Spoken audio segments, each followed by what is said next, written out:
একটা দিনকে সুন্দর করে তুলতে খুব বেশি কিছু লাগে না। ছোট ছোট আনন্দ, একরাশ ভালোবাসা আর পরিবারের জন্য করা ছোট ছোট কাজকর্ম, এভাবেই হয়ে ওঠে একটা দিন পরিপূর্ণ সুন্দর। আজকের দিনটাও ছিল ঠিক তেমনই। চলেন শুরু করি আজকের ভিডিওটা। হ্যালো এভরিওয়ান, আসসালামু আলাইকুম। কেমন আছেন আপনারা? আরও একটা নতুন ভিডিও নিয়ে চলে আসলাম আপনাদের জন্য। আজকের ভিডিওটা শুরু করছি একদম বিকেল থেকে। বিকেলবেলা আপনাদেরকে আমাদের বাসার আশপাশটা একটু ঘুরে দেখাবো, সেই সাথে আমি নিজেও একটু ঘুরে দেখব। চলেন শুরু করি। প্রথমেই সুন্দর একটা জবা ফুলের শুভেচ্ছা জানিয়ে শুরু করছি। আর এই যে দেখেন, মাশাআল্লাহ, ফুলটা কতটা সুন্দর, একদম ধরতেই পুরো হাতে চলে এসেছে। দেখে তো ভীষণ ভালো লাগছিল। আপনাদের কাছে কেমন লাগছে? কারা কারা পছন্দ করেন এত সুন্দর ফুল, অবশ্যই জানাবেন। আর এই তো এই ফুলটা তো এত সুন্দর ছিল, আমার তো এটা নিয়েই মনে হচ্ছিল রেখে দিই আবারও গাছের মধ্যে, কিন্তু না, সেটা তো আর সম্ভব না, যেহেতু একবার খুলে পড়ে গিয়েছে গাছ থেকে। তো চলেন একে একে আপনাদেরকে আমাদের ছোট ছোট গাছগুলো একটু ঘুরে দেখাই। প্রথমেই হচ্ছে বোম্বাই মরিচ দিয়ে শুরু করছি। এটা তো আপনারা এর আগেও দেখেছেন। মাশাআল্লাহ, কিন্তু বেশ ভালো মরিচ হচ্ছে গাছটাতে। আমরা কিন্তু এই গাছটা থেকেই প্রায় মরিচ তুলে তুলে খাচ্ছি। আর এখানে কিন্তু অনেক অনেক পাতাবাহারি গাছ আছে, এগুলো আমি টবে শিফট করব খুব শীঘ্রই, সেটা দেখাবো। এখানে একটা ছোট্ট নিম পাতা গাছ আছে, আগে বিশাল বড় বড় গাছ ছিল, কিন্তু ওগুলো কেটে ফেলা হয়েছে। তো এছাড়াও আরও অনেক গাছ আছে। আর এদিকে তো অনেক বড় বড় হচ্ছে কলা গাছ, সেই সাথে হচ্ছে আরও অনেক আম গাছ আছে। তো এগুলোও একদিন দেখাবো। তাই আমি একটু বাসা থেকে বাইরের দিকে বের হয়েছি। এখানে প্রচুর আশেপাশে হাঁস মুরগি এগুলো আছে। তো এই যে দেখতে পাচ্ছেন কতগুলো মুরগি হচ্ছে আসছিল। তো তারপর আমি একটু সামনের দিকে এগোতেই এই তো সুন্দর একটা হচ্ছে একদম পুরো গাছে ঘেরা একটা জায়গা। আমার কাছে এই জায়গাটা তো সবসময় অনেক বেশি ভালো লাগে। এখানে অনেক গাছ আছে, একেবারে হচ্ছে সজনা গাছ থেকে শুরু করে বড়ই গাছ, পেয়ারা গাছ, পেঁপে গাছ, সেই সাথে কচু, মানে অনেক অনেক গাছ আছে এক কথায়। তো সেগুলাও একটু ঘুরে ঘুরে দেখছিলাম। আর সেই সাথে আজকের ওয়েদারটা তো খুব সুন্দর ছিল, মাশাআল্লাহ, দেখেন আকাশটা কত সুন্দর। তো তারপর হচ্ছে এই তো সব কিছু দেখতে দেখতে সামনের দিকে হাঁটছিলাম। তো হঠাৎ করে সামনের দিকে হাঁটতে হাঁটতেই একটা হচ্ছে বাসার কাছেই দেখলাম এত সুন্দর কচু শাক হয়েছিল। আমি কিন্তু আপনাদের সাথে খুব তাড়াতাড়ি হচ্ছে একটা কচু শাকের ভিডিও শেয়ার করব। কচু শাক ইলিশ মাছের মাথা দিয়ে কিন্তু অনেক মজা। সেই সাথে কাঁঠাল হয়েছিল, এখান থেকে একটা কাঁঠালও আমরা নিয়েছি, কাঁচা কাঁঠাল রান্না করেছি গরুর মাংস দিয়ে, সেটাও হচ্ছে শেয়ার করব নেক্সট ভিডিওতে। আর এই যে হচ্ছে একটা বাসার সামনে দেখলাম নয়নতারা ফুল একদম ভরে আছে। এটা তো প্রতিদিনই দেখতে দেখতে যাই, খুব ভালো লাগে। সেই সাথে এই যে এই বাসার আন্টিটা এত সুন্দর এখানে গাছপালা, মানে ক্ষেত টাইপের করেছে, এখানেও সে ছোটোখাটো অনেক শাকসবজি লাগিয়েছে, সেই সাথে মাঠে অনেক পেঁপে গাছ, কলা গাছ, অনেক রকমের গাছপালা লাগিয়েছে। সব মিলিয়ে বেশ সুন্দর একটা বিকেল দেখলাম।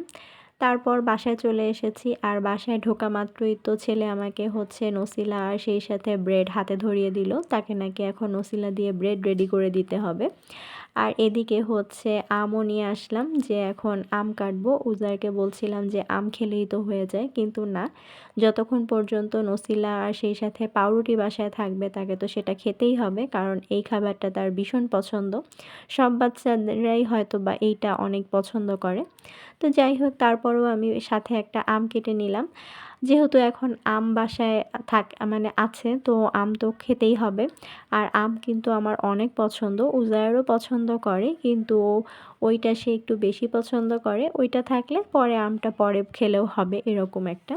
তো যাই হোক, এই তো আমি হচ্ছে তাকে তার নাস্তাটা রেডি করে হাতে ধরিয়ে দিলাম, তারপর বলছিলাম যে খাও তাড়াতাড়ি।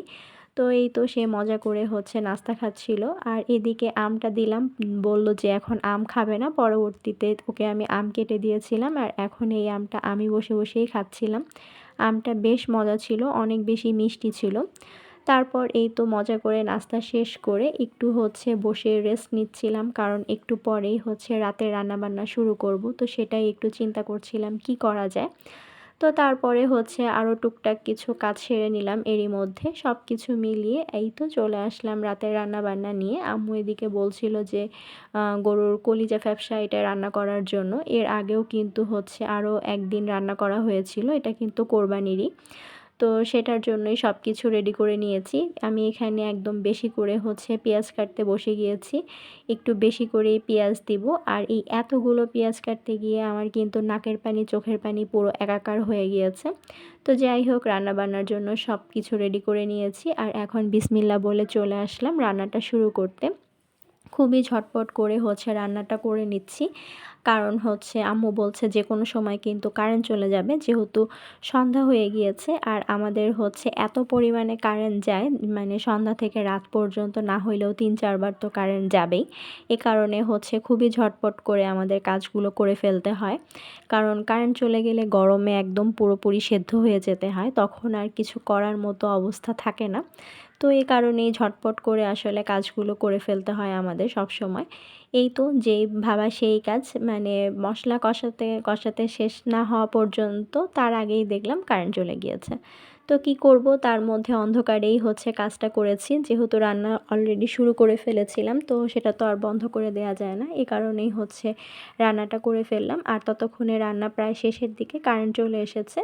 আমার রান্নাও কিন্তু অলরেডি একদম প্রায় শেষ হয়ে এসেছে। আমি শেষে কিন্তু এই তো গাছের বোম্বাই মরিচ ছিল, সেটা কিন্তু পাকা মরিচ, আমি এখানে 2-3টা মরিচ দিয়ে দিলাম। আর উজাইরের জন্য আলু দিয়ে রান্না কিন্তু ডান। আর এই দিকে আব্বু আজকে আসার সময় এখানে বেশ খানিকটা লিচু নিয়ে এসেছিল, যেহেতু লিচুর সিজন প্রায় শেষ হয়ে যাচ্ছে, এরপর তো আর খুব একটা পাওয়া যাবে না। তো এই কারণে আজকেও আরও কিছুটা লিচু আনলো। এটা পেয়ে তো উজাইর ভীষণ খুশি। তারপর এই তো আমরা মা ছেলে মিলে বসে গেলাম লিচু খেতে। লিচুটা আমার কাছেও অনেক বেশি ভালো লাগে, যেহেতু বছরের এই ফলটা মানে একবারই প্রতি বছর পাওয়া যায়, সারা বছর তো আর আমরা পাই না। তারপর একটু ব্রেড খাচ্ছিলাম, মানে ব্রেড রোল। আর এভাবেই ছোট ছোট আনন্দ, পরিবারের ভালোবাসা আর কিছু সুন্দর মুহূর্ত নিয়েই শেষ হলো আমার আজকের দিনটা। আবার দেখা হবে নতুন ভিডিওতে নতুন দিনের গল্প নিয়ে। ততক্ষণ পর্যন্ত সবাই ভালো থাকবেন, আমাদের জন্য দোয়া করবেন। আর এখন আমি মজা করে কলিজা ভুনা দিয়ে ভাত খেতে খেতেই শেষ করছি আমার আজকের ভিডিওটা।